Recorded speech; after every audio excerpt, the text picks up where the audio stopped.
Clouds TV, empowering lives. 2 Timothy chapter number 4 from verse 1. Nayo inasema mambo mazuri machache tu, lakini ni mazuri sana, which we need to look at it. I think sometimes back to isoma for those ambao tumekuwa nao kwa muda mrefu, and ilikuwa of great beneficial to us because through that momentum we created, we are here because of that momentum. Mwambie mwenzako, we need a momentum. Tunahitaji nguvu. Chapter number 4 inasema, I charge you therefore before God and the Lord Jesus Christ, who will judge the living and the dead at his appearing and his kingdom. Verse number 2 say, preach the word, be ready in season and out of season, convince, rebuke, exhort with all long suffering and teachings. For the time will come when they will not endure sound doctrine, but according to their own desires, because they have itching ears, they will heap up for themselves teachers. Ningetaka leo tuelewe, what is your purpose? Ask your neighbor, what is your purpose? Why do you even fellowship with this? Why do we fellowship? Why do you come to church? Why do you involve yourself in a service like this one? Why are you? What is the role that God created you for? Because so many of us are in church, but we don't know why we do what we are doing in church. Most of us, we are in church, all we are after is discussing personalities. Like now I want to know who is who we went what, who is dressed what. But is that really what we are supposed to be? Is that really what God has called us?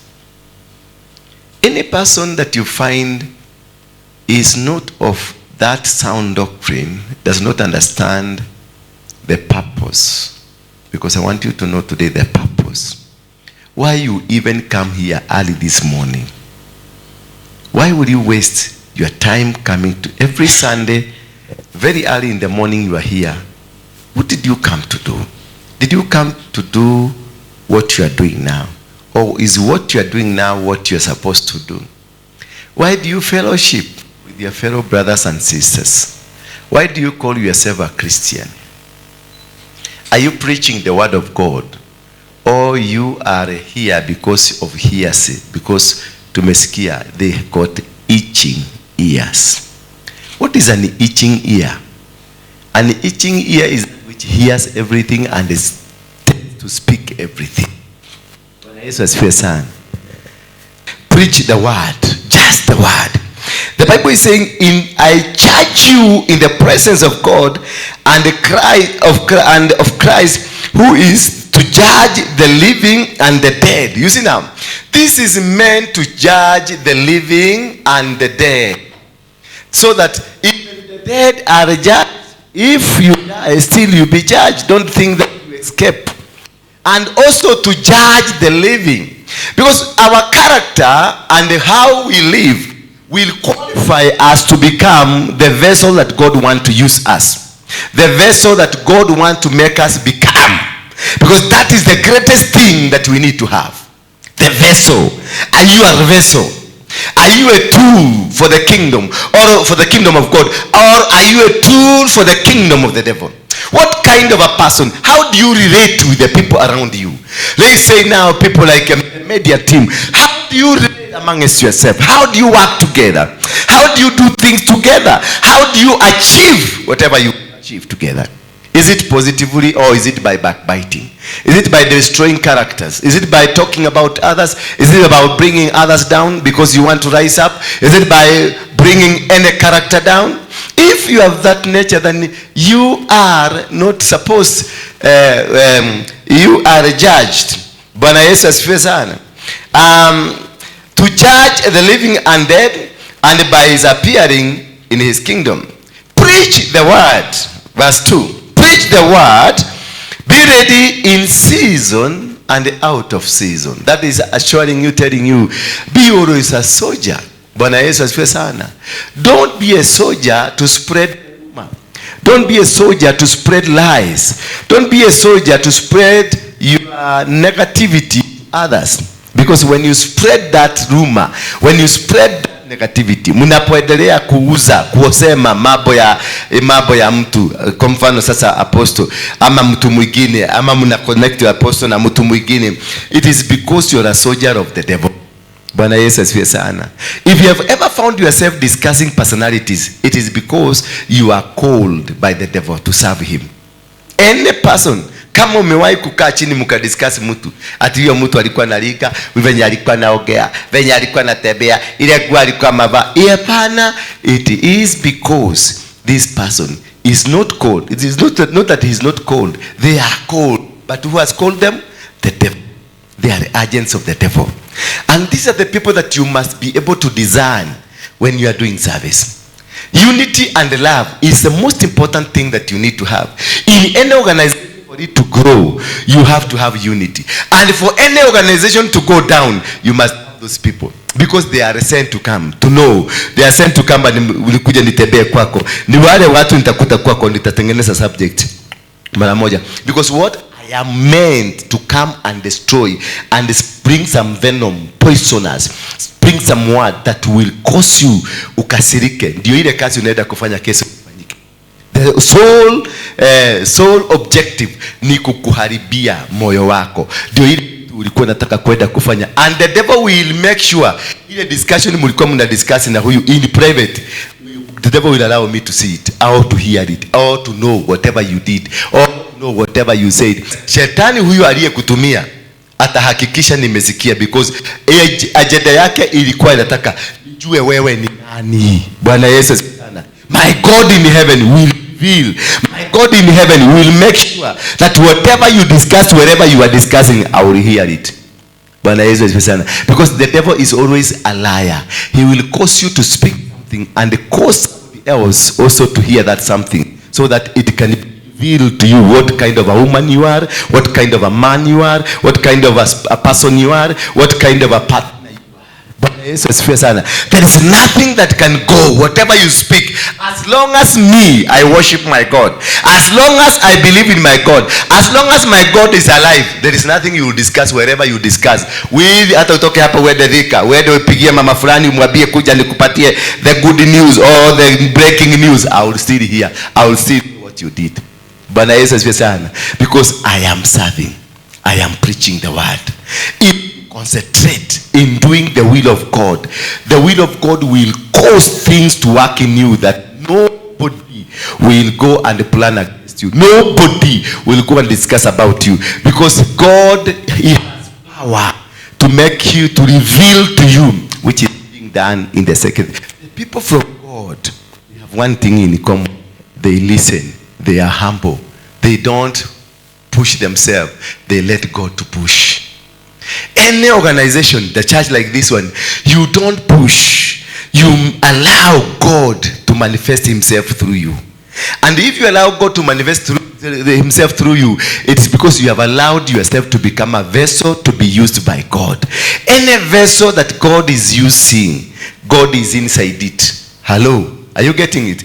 Any vessel, any person that is humble, any person that waits upon the Lord, any person that waits upon to hear who God is and to learn from Him, is because you have you are a chosen vessel. A vessel that is meant to do the will of God. A vessel that if you allow God to use you today, it means you are going far. Because when God is using you, He takes you to miles and miles, so that whatever He planted you for, whatever He raised you for, whatever He created you for, you become perfect vessel for His kingdom. When we humble ourselves, when you go down and release ourselves for the use of the kingdom, then the kingdom will magnify you. But if we magnify ourselves, it because that means that we shall not be successful. You can only be successful in life, in the ministry, in whatever gifting that you are working, if you allow God to use it as a vessel, if you allow God to get inside you. It is not that we cannot be able to do many things, powerful things, but when you realize you are a vessel of God, you tone down, you tone your voice, you release yourself to God, and you make yourself empty for God to fill you. You make yourself empty for God to use you. You make yourself empty. You don't talk. That every time you are talking, you are the person talking. Everything that you are doing, it is you. If it's not you, then it is you. But hello. Hilo jambo ambalo limevunja makanisa na limevunja watu wengi sana. Many families wameanguka. If only unaweza kunyenyekea tu na uache Mungu akutumie, uache Mungu akuinue. Usikanyage watu, kanyaga watu. Usikie mtu mgomfi, kila kitu mnachofanya wewe tu ndio wewe. Basi kama ni wewe na ni wewe, it means umeondoa nafasi ya Mungu katika maisha yako, ukaweka nafasi yako. Weka nafasi yako, basi itakuwa unajipeleka. You are pushing. The word of God is not pushed. The word of God manifests. Bwana Yesu asifiwe. The will of God is not pushed. The will of God is inajimanifiest kwako, inatokelezea. Humble people who, yani mtu mnyenyekevu. Na ndio tunaimbanga wimbo tunasema niumbie moyo mpya, moyo wa kunyenyekea. Bwana Yesu asifiwe sana. Because God does not use arrogancy. Hatumii arrogant people, hatumii arrogant hearts, hatumii arrogant mouths, hatumii arrogant minds, hatumii vitu ambazo ni arrogant. Anatumia vitu ambavyo ni vinyenyekevu, vya kungojea ushauri wake, vya kungojea upendo wake, vya kungojea hatima ya Mungu. Maana kazi unayofanya sio yako, kazi unayofanya ni ya Mungu. Haujui Mungu alianzia wapi. Like this ministry, I normally tell you, hii si kazi yangu. Mimi Mungu alianzisha. Sijui alianzisha mwaka gani, sijui tuko wapi, na sijui mahali tunaenda. Bwana Yesu asifiwe sana. And the moment ukikuwa hivyo, uishi kwenye giza, usitake kujua sana. Ungoje Mungu akupeleke, ungoje Mungu akuongoze, ungoje Mungu akuambie, ungoje Mungu akushauri. Uwe kwenye giza, katika giza lile Mungu akushauri, utaenda mahali anataka. Because it is all, the destiny is God. The destiny is not you. The destiny is not your good plans. The destiny is not your good arrangement. The destiny is not your good appearances. The destiny is God. What is the purpose? Knowing your purpose, it is the destiny. And knowing my purpose is that I am born to serve God. Then if you are a servant, ni kunyenyekea. If you are a servant, ni kukaa kwenye mapenzi ya Mungu. If you are a servant, ni kutembea katika ushauri wa Mungu. If you are a servant, ni kutembea katika mapenzi na mapendekezo ya Mungu. That is what makes you strong. That is what makes you powerful. That is what makes you succeed. And ukiwa katika hali ya unyenyekevu, inamaanisha ushauri wote unaoufanya unatoka mbinguni. Inamaanisha mipango yote ambayo unaifanya inatoka mbinguni. Inamaanisha maneno yanayotoka kwa mdomo yako inatoka mbinguni. Inamaanisha matembeo yako yametoka mbinguni. Inamaanisha marafiki wako wote ni watu wa mbinguni. Lakini kama watu wale ambao unatafutaga ukiwa na 411 ni watu wa masegenyo, na wao wako na masikio ya kusegenya na wakusikiliza masegenyo, ni kumaanisha wewe umefaulu kumwangusha huyo mtu, huyo dada, ama yeye ndiye faulu kwa kabisa. Bwana Yesu asifiwe sana. Kwa hivyo tunapofanya kazi hii na kazi ya Mungu ametupatia, pata ushauri mkubwa sana kutoka kwa masikio ya Mungu na mdomo wa Mungu. Kuelewa ni nini alikuitia. What is your purpose? When you come there, ukiingia kwa ile nyumba, haukuja hapa kwa sababu hii ni soko, hii si soko. Lakini ulikuja hapa kwa sababu Mungu alitaka ukuja hapa. Na ni Mungu alifanya uangalie YouTube ukaniona. Ni Mungu alifanya uangalie TV ukaniona. Ni Mungu alikutanisha wewe na rafiki akakwambia unaenda kwa mtu fulani, kuna msaada huko. Bwana Yesu asifiwe sana. Kwa sababu mimi anapokuambia kuna msaada huko, anakuambia kuna msaada kwa sababu ashakuja akapata ule msaada. Kwa hivyo ndio kwa maana amekupendekeza kwangu ndio ukuje, kwa sababu alipokuja hapa alimuona Mungu. Na yeye pia angetaka na wewe ukuje hapa umuone Mungu. Lakini kama matamshi yako hayana Mungu ndani yake, ndio nasema wewe ni agenti wa nani? Wa shetani. Na tunaweza kukua na wewe kutoka mwanzo tulianza kanisa na wewe mpaka tunaendelea bado ukiwa agenti wa nani? Wa shetani. Lakini kwa sababu nakujuaga wewe ni agenti wa shetani na ninakuhitaji ndio nisukume, basi nitakuacha tu tuendelee. Kwa sababu kuna wengine wengine tunahitaji watu wakae viti viongezeke visikane empty sana. Don't run away from a problem. Don't run away. Kanayo. Kama mtu ni mchawi kanae. Kama mtu ni msherati kanae. Kama mtu ni musengenyi kanae. Baka ushinde hiyo vita. Ukishida unapatiwa mamlaka, unaenda hapo kwingine. Lakini ukiruka nifukuze huyu atoke hapo kwa sababu nimesikia lugha yake si mzuri, kesho kutaletwa mkali kuliko huyu na mwenye amejificha. Maana huyu ameanguka mtihani kwa shetani kwa sababu alijiexpose nikamjua. Because they are supposed to be cunning. They are supposed to know God too much. They are supposed to know the Bible. They are supposed to know everything. They are supposed to be good to you. They are supposed to be people driving you, but inside them ni venom. Bwana Yesu asifiwe sana. Mwambie mwenzako preach the word. Hubiri neno la Mungu. Na katika kuhubiri neno la Mungu ni kuepuka mitego kama hiyo. Maana hiyo ni mitego shetani ametuwekea. Ni mitego shetani ametupangia. Ndio utakomaa lini? Hello. Sasa ani umezida uliokoka 1904. Ni 1904 ndio uliokoka. Na bado mdomo yako haijakuwa circumcised. What does that tell you? You will never be circumcised. Hautabadilika, you will always there. Kwa sababu umekaa kwenye wokovu miaka 20, miaka 30. Unajua pia wewe ulikuwa fulani, mimi nilikuwa fulani, nilikuwa mahali fulani, lakini mdomo yako bado ndio. Na maana haujapatiwa responsibility, haujapatiwa kazi na Mungu, haujapatiwa hata kondoo mbili za kuongoza. Bwana Yesu asifiwe sana. Ndio uongoze watu, lazima ujue kukaa na wao. Ndio uongoze watu, lazima ujue kunyenyekea. Ndio uongoze watu, lazima ujue kukaa kwenye mapenzi ya Mungu. Ndio Mungu akuaminie watu hata kama ni tano. Kuna mtu anaomba, kuna watu wameenda milimani kuomba at least Mungu awapatie kanisa ya watu hata bibi yake uko na bibi, lakini bibi anaenda Catholic na ni wa hapa koruko hii akina Waruinge. Na bibi yako Catholic anafanya nini? Anafanya hivi. Na wao nasema hivi ni kwa shetani. Lakini bibi yako wapi? Jioni akikuja anakuambia unene wa Yesu ulioka. Wanamwambia Bwana asifiwe na anakuambia unene wa Yesu ulioka. Na jira yao na jira ya Maria. Kuisha wewe. Bwana Yesu, you cannot be able to command. When you find that even your children, even the life you are living yourself is uncontrollable. It is a life that is not helping you or helping others. It is because you have not been taken to any class. Haujaigizwa na Mungu klasi yoyote. You are still vague and fake in your life. Bwana Yesu asifiwe sana. Mwambie mwenzako preach the word.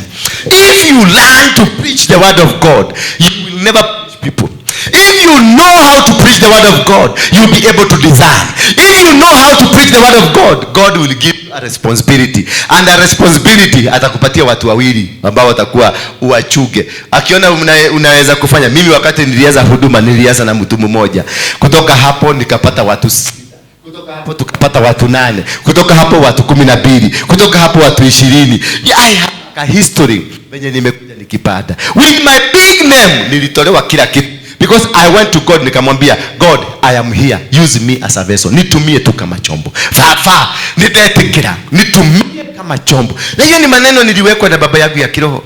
So hata baba yako ya kiroho ako na kitu play a role to play in your life. Akikwambia na ukue mtiifu umsikilize, then it means you are going to be successful. Na ukiona mtu kama sasa wewe unaenda kusengenya kunihusu kunizungumzia, it is because you think you are equal. Hello. Until such a time that you come and recognize your spiritual father is high above you. He is the custodian of your spirit. Ndio kwa maana umekuja. Ndio kwa maana umekuja nikulee. Kwa sababu kuna kazi Mungu anataka kukupatia mahali fulani. Kuna mahali Mungu anataka kukupeleka. Kuna kitu Mungu anataka kukupatia. Until the time you realize a spiritual father is the basis of where you are going. A spiritual father is your prophet. And you can only be prospered through your spiritual father. Hakuna mahali unaenda. Utasafa na utaishi kwenye umaskini wa kiroho. Wacha kujioneshana ni kama wewe ndio boss, wewe ndio kusema, wewe ndio kila kitu. God will never use a vessel that is already used. Bwana Yesu asifiwe sana. You must be empty for God to use you. You must be empty for God to feel himself in you. So that whatever that comes out of you, it is godly. Whatever that comes out of your mouth is godly. Whatever comes out of your way is godly. Whatever comes out of your life is godly. But if it is you, idea ni zako, mipango ni yako, strategy ni zako, basi it means Mungu amekaa kwa nje ya corridor. Anaogoja kwa reception kuingia ndani. Na kama atakaa kwa reception kuingia ndani na wewe ni ule mtu wa kuongea mambo mengi, haunaga time ya kupumzika, it means atakaa, atachoka, ataenda. Bwana Yesu asifiwe sana. Basi wakati ufao na wakati usiokufaa, karipia. Kukaripia ni nini na Kiingereza? Be ready in season and out of season. Reproof. Reproof. What is to reproof? Can somebody look at the dictionary quickly? Reproof and rebuke. Kuwa mtu wa kukemewa, kubali kukemewa, kubali kuambiwa, kubali kuelekezwa katika maisha yako. Usipokubali kuelekezwa ni kumaanisha wewe si mwelekezaji. Hello, if you know it all, you don't know anything. Wewe ni mjinga tu, ni kiburi na kusubua. If wewe tu ndio ukusema, wewe ni mjinga, wewe ni kiburi inakusubua. Na kiburi hiyo ikikusubua, umekufa kiroho. Ukitaka kujua mtu ambaye amekufa kiroho, hauwezi kumkaripia. Umempata? To reprimand. To reprimand. To reprimand ni hivyo na kuambia. Without fear, without favor. Not that I'm reprimanding anybody because I hate. Not I'm reprimanding anybody because I don't like you. I'm reprimanding because I know where you can go. Kila mtu hapa namjua, kila mtu distance yake kule anaweza kwenda. Na if I know you are going far, I will keep reprimanding you. I will keep rebuking you. I will keep telling you. Because I'm not here to pamper you. I am not here to make you baby, to babysit you. I'm here to tell you the truth as it is and warn you. Na nikwambie hiyo tabia na hiyo mdomo uko nayo, kwenda wacha, haikusaidii. Kwenda kusema fulani fulani amefanya, haikusaidii. Kwenda kusema fulani fulani ameenda, hakusaidii. Hata ile nguo fulani alikuwa amevaa, haikusaidii. Hata nini alikuwa amevaa, haikusaidii. So it's because you are premature. And when you live for a long time in a premature, utukae sana na wewe katika huduma ukiwa premature, it becomes a permanent disease. You will never grow. Nego thataga. Niki githataga. Nedo makana niki. Ogi agago dharokia kana mwaki uhore. Nebosho na oshoro na guashe. Moto ikizima. When you are not reproved, moto inazima. Na moto hiyo ikizima ni kumaanisha hiyo kitu kilikuwa kinachamuka ndani yako kinadhata. Na kinadhata hata wakati moto itakuja ya kuchamusha hakitaiva, kitakuwa kimekwisha. Bwana Yesu asifiwe sana. So you will be dead spiritually and you will never become and you will never recover. And that's why you see so many people in churches. They are in churches wanakwambia aliokoka 30-40 years ago. Lakini hata ndani ya ministry hana kitu. Hana.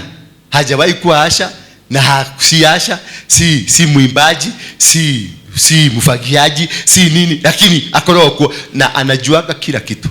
Bwana Yesu asifiwe sana. Anajuaga kila kitu, lakini mwambie fanya, hakuna. Hello. Because ni mtu mwenye amekufa. So in church ndio amesema atafanya maamuzi. Verse 1 ilisema namna gani? And I charge you in the presence of God and of Jesus Christ, who is a judge living, who will judge the living and the dead. The dead, I don't mean necessarily, it doesn't mean necessarily the people who are in the grave. The dead, we are having people here in this church who are dead. Because they died. Walidhata. So if you died, then it means you died. Hiyo doma ikidhata inatupwa, haikuliwagwi. Bwana Yesu asifiwe sana. So you are dead and God will judge you who died. Why did you die? Why? What happened that you died? And they were firewood to help you. They were everything to help you. You had an apostle, Waruinge, to help you. You had another church you were to help you. You had the men and women of God in the church to help you. It is because you refused to be reproved. You refused to be rebuked. Anasema verse 2, lihubiri neno uwe tayari wakati ufao na wakati usiofaa. Karipia, kitu cha kwanza, reproof na kemea, rebuke. Rebuke. Kuwa tayari kuwa rebuked. Kuwa tayari kuambiwa. Kuwa tayari kusema. Because that is the only that can prune you. So that is the very important. Nyenyekea. Bwana Yesu asifiwe sana. Let God use you. Wachana na kiherehere, wachana na midomo mingi, wachana na mambo ambayo haitakusaidia. Maana hapa utakufia hapa. Kama ile kanisa ulitoka haukufaulu, sasa umekuja hapa hii kanisa. Because we don't understand the purpose of you. The day you understand your purpose, you will never waste a time discussing any personality. The day you understand why you have been called, you will never sit down to negotiate with anybody. Hautajua ni nani anaolewa na ni nani haolewi. Bwana Yesu asifiwe sana. Kama hauna agenda, anytime you discover you don't have an agenda that is of the word of God, you are an agent of the devil, because that is the word you have. Nobody is vacuum. If you don't have the word of God, you have the word of the devil. Bwana Yesu asifiwe sana. So that is the most important thing that I want you to understand today, that let us build the body of Christ. Let us be teachers of the word. Wacha tu tufanye, we preach what? The word. Kemea na kuonya kwa uvumilivu wote na mafundisho. Unakemea kwa uvumilivu wote na mafundisho. Sio tu kwa kila kama hivyo na mafundisha. Ninawakemea lakini ninawafundisha. Ninawaambia ni vizuri kukaa. This is the direction. Hivi ndivyo unastahili kuishi. Hivi ndivyo unastahili kukua. Hivi ndivyo unastahili kuwa katika mazingira. Unafundisha, unaonya kwa uvumilivu. Ndio hii jambo ambayo unaongea sana, maana ina kiboko yake. Itakapokuja kukujorosa kiboko, utakuwa unajua kweli hii kitu nilikuwa nimekatazwa lakini sikukubali. Nilikuwa nimeambiwa nisifanye lakini mimi nilifanya nini? Mang'aa. Maana sisi tuliona huyu apostol akikua. Tulimekuwa na apostol akikua wakati alikuwa na kiatu moja, hakuwa na handkerchief. Sisi hata handkerchief yangu ya kwanza mimi ndio nilimununulia. Bana, kwa hivyo kuna kejeli, kuna ile dharau, kuna ile uzoevu wa kuzoea mtu. Bwana Yesu asifiwe sana. Kwa maana haukukubali kuendeshwa na Mungu na kujua Mungu ni wa one level to another level. Another level to another level, because you cannot start from the top, you start from down. Climbing up from one level to another level. Bwana Yesu asifiwe sana. And that is the only thing that can make you successful. You don't change instantly. You don't change. Ministry kama hii sio ya kukua ati all of a sudden ukuta imekuwa na imevuma na kila mtu anaizungumzia. Hapana. That is not the ministry of God. The ministry of God, it is from one level to another level. Kama Mungu akitaka kudrop Yesu akiwa mzima, si ange drop na akuje na atengeneza, angemfanya aende akatengeneza karobo. Si Mungu, Yesu alikuwa mtoto wa Mungu na alikuwa karibu na Mungu na Mungu alimda, lakini alimfanya aende atengeneza nini? Karobo.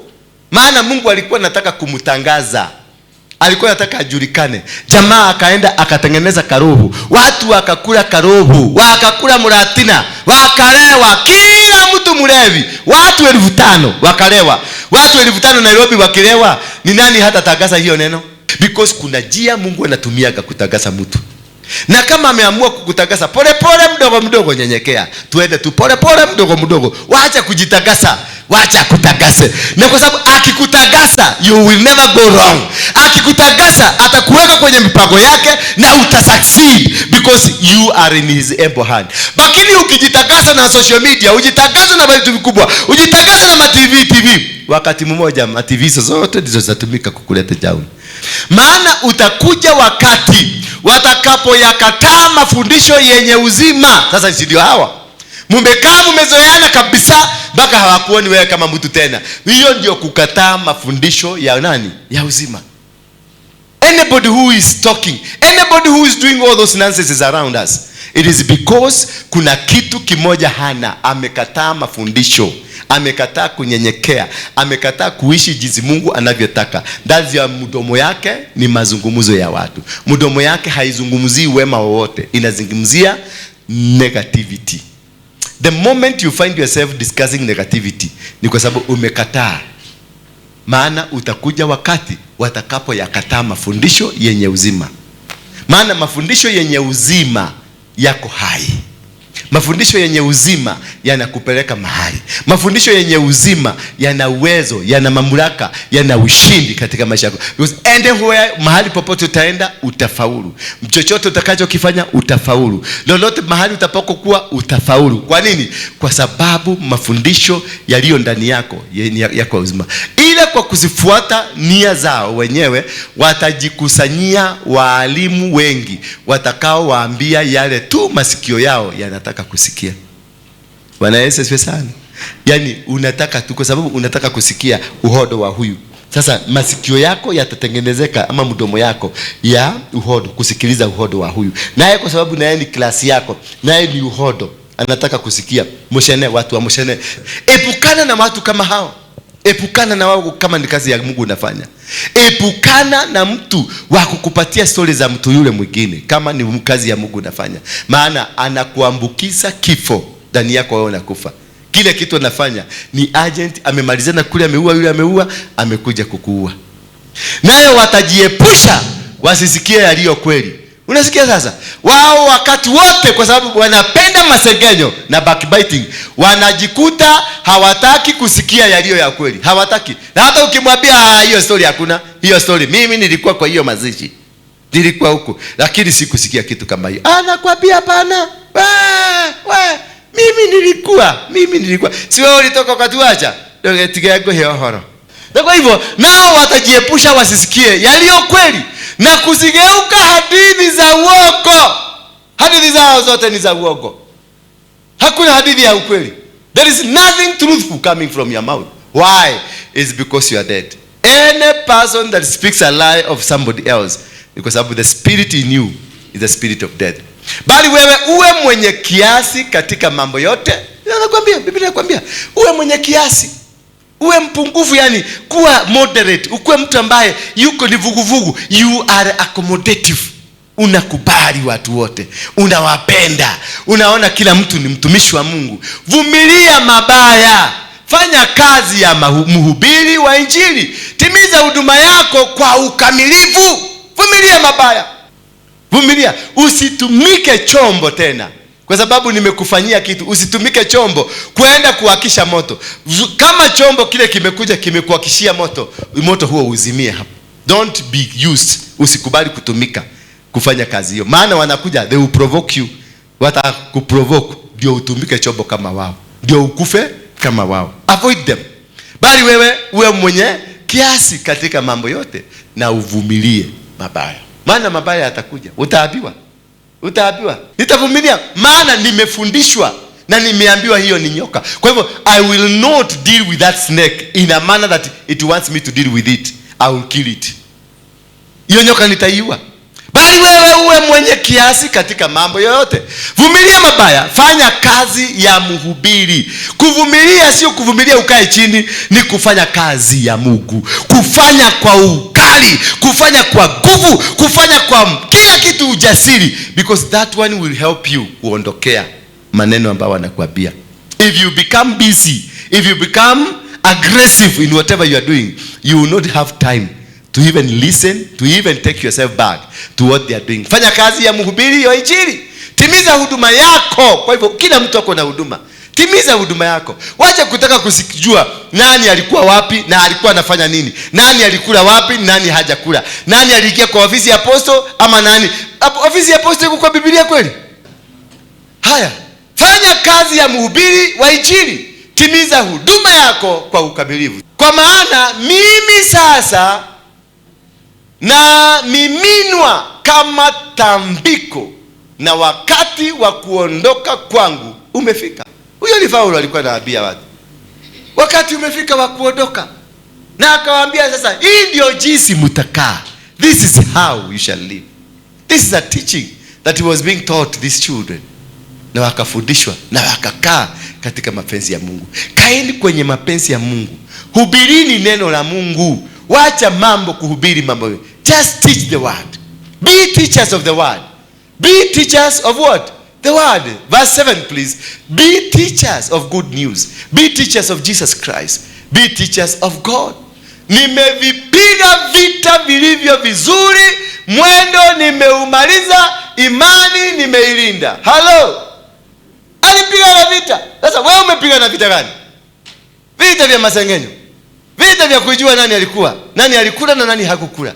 Vita vya kukaa kwenye masengenyo. What only you can release from your mouth ni vitu vya kishetani.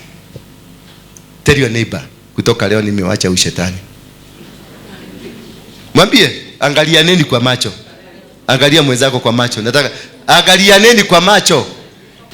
Baada ya hayo nimewekewa taji la haki, ambayo Bwana mhukumu mwenye haki atanipa siku ile. Wala si mimi tu, bali na watu wote pia waliopenda kufunuliwa kwake. Pia na watu wengine ambao walipenda kufunuliwa kwake. Wale walipenda kufanya kazi ya Mungu. Wale walipenda kukaa jinsi Mungu anavyotaka. Wale walifanya ile kazi ambayo Mungu alikuwa. Kwa sababu we have no verse. Kila mtu ako na huduma yake. Kila mtu ako na kazi Mungu amempatia. You are not here just to waste your time. You are here on a purpose, and the purpose is which that has been given to you by God. The purpose of God. What is your purpose on earth? What is your purpose in the ministry? Why did you come here? If your mission is to backbite, if your mission is try to bring people down, if your mission is try to bring something down, ati unataka kiburi kila mtu akutabue, is that the reason you came here? Is that the reason you are here with us? Bwana Yesu asifiwe sana. Jitahidi uwezavyo kuja kwangu upesi. Jitahidi, kaa na mtumishi wako. Huyu ni Paulo alikuwa anaambia hawa watu. Wajitahidi wakuje ndio wapatiwe zaidi neema, waombewe, waendelee kuinuliwa. Mwadhani ya gosho. Maana Dema aliniacha akiupenda ulimwengu huu wa sasa, akasafiri kwenda Thessalonike. Kreski amekwenda Galatia, Tito na amekwenda Dalmatia. Amekwenda maeneo yoyote kufanya nini? Kulihubiri neno la Mungu. Alipata ufunuo, maana alitenda wema. And ukitenda wema nini inafanyika? Huduma yako inafunguka, biashara yako inafunguka, kibali chako kinapatikana, hata kazini kibali kinapatikana, ndoa yako inafaulu, kila kitu unachokifanya kinafaulu, because you are doing whatever you are doing in the will of God and in the plan of God. Meaning that when you are in the will of God, you succeed. Na unasikia Biblia inasema, always strive to do things in season and out of season. Always be good to God. When you are in season and when you are not in season, be good to God, and God will help you. Luka peke yake yupo hapa pamoja nami. Umtwae Marko, umlete pamoja nawe, maana anifaa kwa utumishi. Hello. Anafaa nini? Kwa hivyo kuna kichugi ya kuchuga nani anafaa kuwa katika utumishi. Kuna kichugi. Uliza mdomo yako sasa. Uliza mdomo yako, mdomo, utanifaulisha kwenye utumishi? Ulize, uguze, uapie, talk to it. Utanifaulisha kwenye mtumishi ama unanimaliza? Bana, kuna wengi watu wamemalizwa na mdomo tu ndiye imekumaliza. Utumishi anasema Luka peke yake ndio tuinake hapa. Yupo hapa pamoja nami. Umtwae Marko na umlete pamoja nawe, maana anifaa kwa utumishi. Anifaa. So kuna kichugi cha kuangalia wapi unaenda. Nikiangalia hapa naweza kukwambia huyu anaenda mahali, huyu haendi, huyu anaenda, huyu haendi, huyu ni mufu, huyu si mufu, huyu yako karibu kukufa, huyu yako ICU, huyu yako HDU, huyu yako pale reception akingojea kuwekelewa kwa trailer apelekwa kwa kitanda. Najua you. Nawajua. Because kuna mtu unaona anasema Luka tuko na yeye, lakini pia Marko mkuje na yeye maana anafaa. Because anamjua sifa zake zimefika. Hata mbinguni sifa zimefika. Lakini Tikiko lilimtuma Efeso. Tikiko aliposikia kuna Tikiko, in verse number 12. Let me read it in English here. Inasema namna gani? Tikiko. Tychicus I have sent to Ephesus. Tychicus, Tikiko ni jina. Tikiko, Tychicus, naye nimemtuma. Anawaambia tuko na Luka hapa, mkuje na Marko, lakini Tychicus nimemtuma ameenda. Meaning kuna commanding. So why is this man able to command?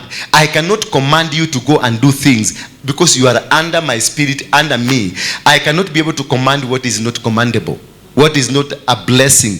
Kuna watu hapa siwezi kutuma, hata tukafungua huduma na Nakuru, tufungue huduma Amerika, tufungue. Kuna watu hapa hata kama wewe ni pastor siwezi nikakutuma, maana unaenda kuua. Because wewe ni mighty. Bwana Yesu asifiwe sana. You are dead spiritually, you are dead. So how will I send? Because I know, najua huyu ni mufu, huyu si mufu, huyu ni mufu. Kwa hiyo unaweza kuja hapa katikati yenu, nimechagua huyu mama, mnaanza kupuliza huyu mama niki niyo ikola tumeta na ministry yenu. Alaumiyeko. Iyo gata pepo yako hegesha pa apostle. Niya ndana munene ndi muna ngoria kirida gihali ali. Kemenya gyo ne daimono. Bwana Yesu asifiwe sana. Kwa sababu hakuchaguliwa, lakini Roho wa Bwana aliye ndani yangu alinionyesha huyu ndio mtumishi ambaye anatakikana wapi? Kwenda Kitale. Bwana Yesu asifiwe sana. Huyu ni mtumishi anataka kwenda Mombasa. Huyu ni mtumishi anataka kwenda. Huyu ndio na Paulo aliwatuma. Alikuwa na uwezo wa kuwatuma. Kwa nini? Kwa sababu alikuwa na roho wa kuweza kujua hii ni nyoka na hii si nyoka. Huyu ni mtu ambaye anaweza kuendelesha kazi ya Mungu, na huyu si mtu mwenye anaweza tunaweza kukaa na wewe miaka 20 but I don't give you a position. Lakini Tikiko nilimtuma Efeso. Na unajua kanisa ya Efeso ndio ilikuja kukua strong. Si ndio? Kanisa ya Efeso, maana alimtuma Tikiko akaenda kwa kanisa ya Efeso. Sasa jiulize, wewe utatumwa kanisa gani? Hiyo ndio nataka maana. Lakini Tikiko nilimtuma Efeso, na kule alitumwa alifanya mazao mazuri. 13 tafadhali. Lile joho nililo liacha kwa Karpo huko Troa, ujapo ulilete na vile vitabu, hasa vile vya ngozi. Umeona? Huyu ni mzee mkarimu, mzee anaelewa utumishi. Amemwelezea mpaka njoo na vitabu vile tulikuwa tunavitumia kwenye huduma. You don't leave behind the doctrines you've been taught. You don't leave behind the culture. Lazima mkuwe na culture, misingi thabiti. Bwana Yesu asifiwe sana. Misingi nini? Thabiti inayokuwezesha kwenda.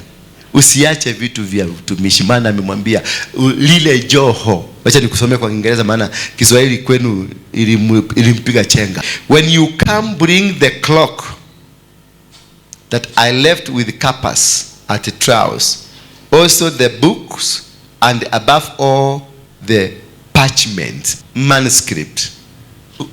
What is a manuscript? Manuscript ni mahali mumeandika our vision. Come with our vision. Don't forget it. We have a mission and we have a vision. Bwana Yesu asifiwe sana. Buku ya ile koti, maana lile koti ndilo lilikuwa limebeba.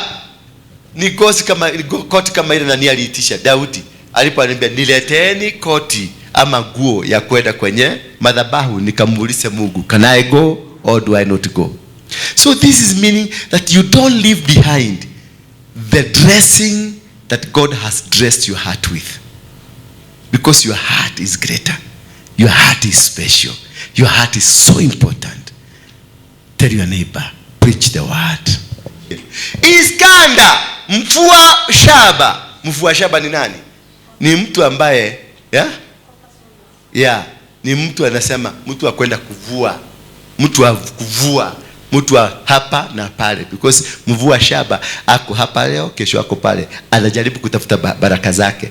Huyo ndio mtu ambaye tumemzungumzia, mchawi kanisani. Sema mchawi kanisani. Na huyo mtu mchawi kanisani, mvua alimfanya akasirike. Alionyesha ubaya mwingi kwangu. Bwana atamlipa kulingana na matendo yake. Naye Bwana, wewe ambao unanisukumusiaga, wewe ambao unasukumusiaga mshirika mwenzako, wewe ambao unapigana na watu kanisani, na wewe Mungu atakulipa kulingana na nini? Matendo yako.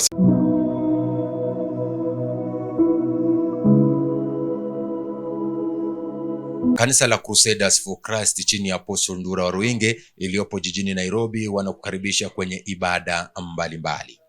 Siku ya Jumatatu ni siku ya maombi hapa kanisani kuanzia mida ya saa 3 asubuhi hadi saa 11 jioni, na siku ya Jumanne imetengwa kwa ajili ya kuonana na Apostle moja kwa moja kuanzia mida ya saa 3 asubuhi hadi saa 11 jioni, na siku ya Jumatano ni siku ya ibada ya ukombozi kuanzia saa 5 asubuhi hadi saa 9 mchana. Siku ya Alhamisi ni siku ya kuonana na Apostle moja kwa moja kuanzia mida ya saa 3 asubuhi hadi saa 11 jioni, na siku ya Ijumaa ni siku ya maombezi hapa kanisani kuanzia saa 3 asubuhi hadi saa 11 jioni. Siku ya Jumamosi kikundi cha ibada na sifa wanakutana kwa ajili ya maombi na maandalizi ya ibada za Jumapili. Siku ya Jumapili ibada ya kwanza inaanza saa 1 asubuhi hadi saa 2 kamili asubuhi, na ibada ya pili inaanza saa 2 kamili hadi saa 4 asubuhi, na ibada ya tatu inaanza saa 4 asubuhi hadi saa 7:30 mchana. Kisha ibada ya ukombozi inaanza saa 9 mchana hadi saa 11 jioni. Vile vile unaweza fuatilia ibada zetu kupitia YouTube channel Bethel Clouds TV, vile vile kwenye ukurasa wetu wa Facebook The Synagogue. Kwa mawasiliano zaidi piga nambari ifuatayo 0722239555 au kwa lugha ya Kiingereza 0722239555. Kumbuka tunapatikana jijini Nairobi, Covey Plaza, Mezzanine Floor, mkabala na kituo cha mabasi cha Easy Coach, Haile Selassie Avenue. Mungu akubariki unapojiandaa kuabudu nasi.